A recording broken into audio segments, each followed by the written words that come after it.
Coach Ricky Herbert says only qualification for the 2014 FIFA World Cup can make up for a semi-final exit here.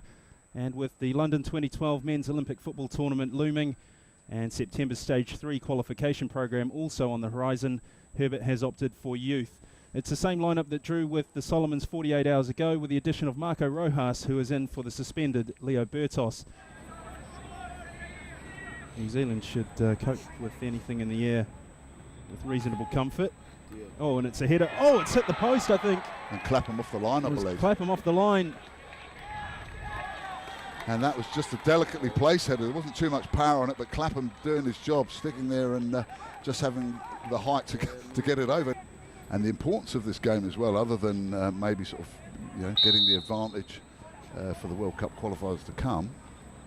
Oh, and that's not bad. Ramoni has to punch. He can't get it clear, and Chris Wood has opened the scoring for New Zealand. It's his third goal of the tournament, Chris Wood. And something for Ricky Herbert to smile about. And there we go again, that the height advantage they've got, and Shadrach, his lack of height, may be playing a part in that. Nice knocked in there by Clapham, and struggled to really hold on to it. Well, a second goal would really, as you say, a second goal would really put the Solomon Islands under a lot of pressure. Here's Rojas, that's not a bad ball, and a chance for Barbarouses. Oh, and it's wide, not even on target. He had more time at his disposal than I think he thought he had. Third cap for Tim Myers today, Waitaki United player. Now another ASB Premiership player, Clapham. Rojas looking interested here. He's toe poked one forward for Ian Hogg. Hogg's got the legs to make it, whips over the ball, and chance for Barbarouses. First touch, second. Chris Wood turns, shoots, it hits Ramoni, and Khalifa has to fashion an awkward looking clearance. It's done the job a couple of days ago, and there's been a change of coach, and that's meant a change of philosophy. And although Boxall is enjoying his football in Canada, he says it's frustrating to find himself on the periphery, but we'll see what happens there in next season. He's looked quite strong in the little cameos that he's had so far at this tournament. Ian Hogg, it's all got rather scrappy in the middle. It's a good ball by Rojas. Hogg has got plenty of time to pick out a cross at the far post. Oh, and Chris Wood makes it too. Perfect cross by Ian Hogg, and the wonderful finish from Chris Wood. 25 minutes into the match, New Zealand sitting comfortably at 2-0 up. Goal for New Zealand. And really, against the run of play in the last few minutes, that one, but something that we've said that's going to cause some problems is that physical dominance that the New Zealanders have. And Hardy Zangairi, who didn't have his best match in the semi-final, has been dropped. And Freddie Kinney is still injured. He picked up a knee injury against New Zealand in the group stage. Now Rojas. Oh, and Chris Wood is completely unmarked. He can get a hat-trick here, Chris Wood. Oh, and he has. New Zealand lead by 3-0. And really poor defending there again, but Whareroto being hustled out of it really by Tim Payne. And just wondering, seeing if we can find out here whose place he will be taking. Maybe Himpson Toledo. Maybe. There's Chris Wood, lofts it over the top of Faisi, and he's unmarked at the far post. Rojas. Oh. I think he got his fingers to that. Oh no. Well, that on first glance, without looking at the monitor, it looked like Ramoni got a touch to it. So far, Seni Nava gets let off. Here's Tatori. Hardy Zangairi. And that's again Tatori. The option was there for that ball very early on for him, and would have given Zangairi a little bit more time to get on the ball. They've still got possession of it though. Shot from Tatori, he's hit the crossbar. Left foot shot. Out of nowhere. Desperately unlucky for the Kolawale and Solomon Island striker. Rojas plays a through ball. Ramoni, well. He's fascinating to watch. And on that eccentric note, referee Kader Zatuni brings the first half to a close. Too frightened to No, to you've front got up. to, yes, you've got to front up. As I did when Mark Paston went down, and I questioned whether he was just trying to ensure that he got the free kick. Poor little bugger's still suffering now. Nate for Angari. Decides to run at Aaron Clapham. Oh, and he's still going, Angari. Oh, it's a real mix and mash up in there. Himson Taleda, will he shoot? He does. Oh, that's a wonderful goal. The youngster Himson Taleda has pulled one back for the Solomons with a rasping left foot drive. And again, I thought they were going to blow that opportunity. It was a lovely run from Ngari, but he seemed to want to do everything on his own and got a bit confused, and then they got on top of each other. Whether Feroda will try and pull rank on him. No, I think this has got Benjamin Tatori's name And maybe a little etched all touch. across it.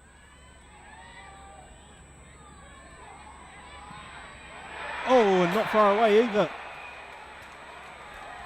And really, you can imagine that another goal in the next sort of 10 minutes would make it very hard for the New Zealanders to withstand it. And Ivan Viselic coming on to take the place of Tommy Smith. So New Zealand starting to ring the changes. 79th cap for Ivan Viselic. Here's Brocky. That's an interesting cross, and Chris Wood, oh, hits the side netting.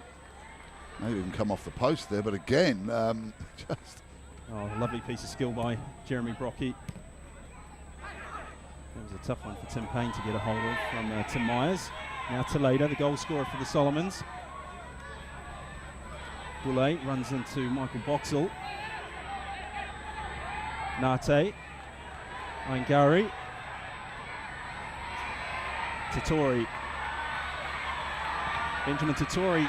Oh, it's in! It's a goalkeeping error. Benjamin Tatori on 54 minutes.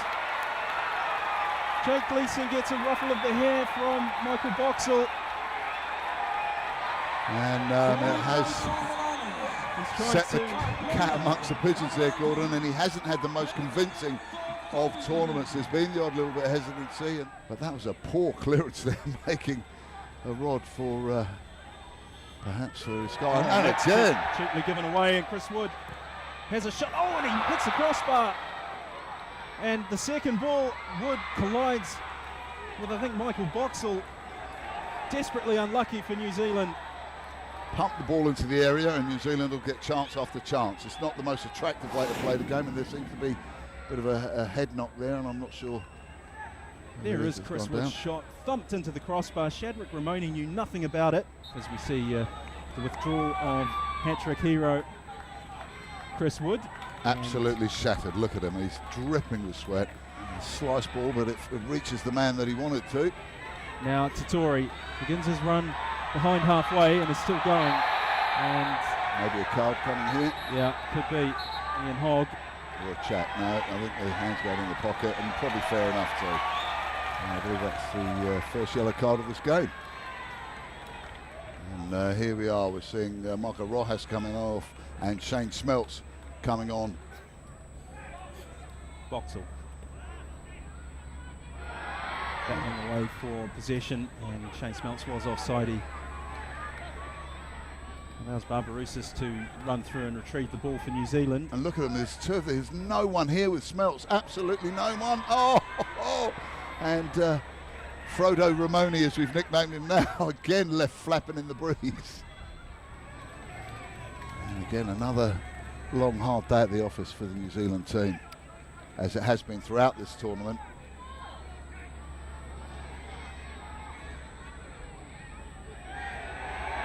Oh, it's Shane Smeltz. Sets up Cam Howison. And a chance from Barbarouses. Oh, and he's put it wide. Not even on target, Barbarouses. And it looked like they were calling for the ball to have gone out of play.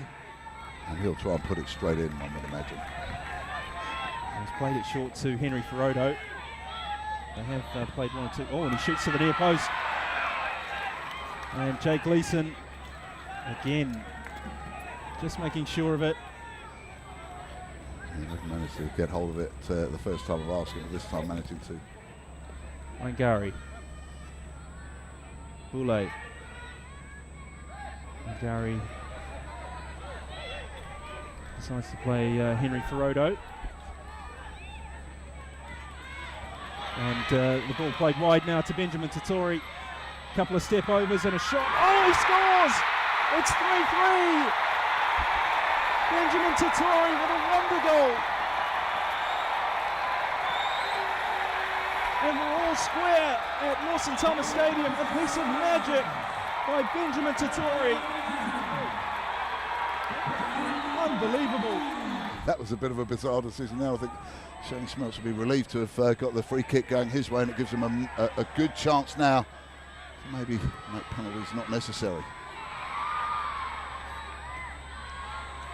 Tim Payne, Aaron Clapham. Oh, and now the Solomons can break, and Totori, who's on a hat-trick himself, can run directly at this New Zealand defence, and he's taken out. And it's a yellow card for Tim Payne.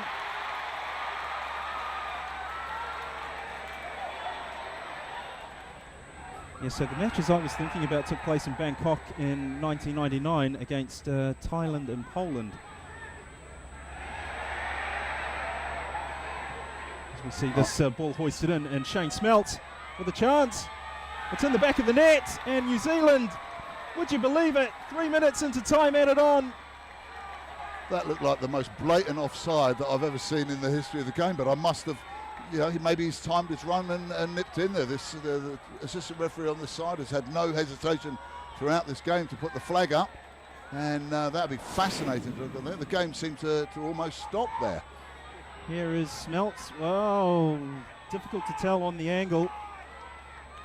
It's a nice touch and it's a composed finish. It's his 20th goal for New Zealand. His former Auckland City teammate Vislic deals with it. Barbarousis. Now Smeltz. Clapham.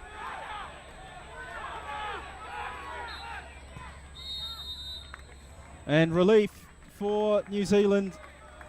They've prevailed here in the third place match. The referee, Keita Zatuni, has blown for full time. It's been pretty exciting stuff in the second half. New Zealand were 3-0 up at half time, courtesy of a Chris Wood hat-trick before the Solomon Islands launched a remarkable comeback, and we saw New Caledonia do it in the group stage against Tahiti. The Solomons pulled it back to 3-2 through Himson Taleda and Benjamin Totori, and then Totori nabbed a wonder goal to make it 3-3 before Shane Smeltz, the old stager, went through one-on-one with the goalkeeper.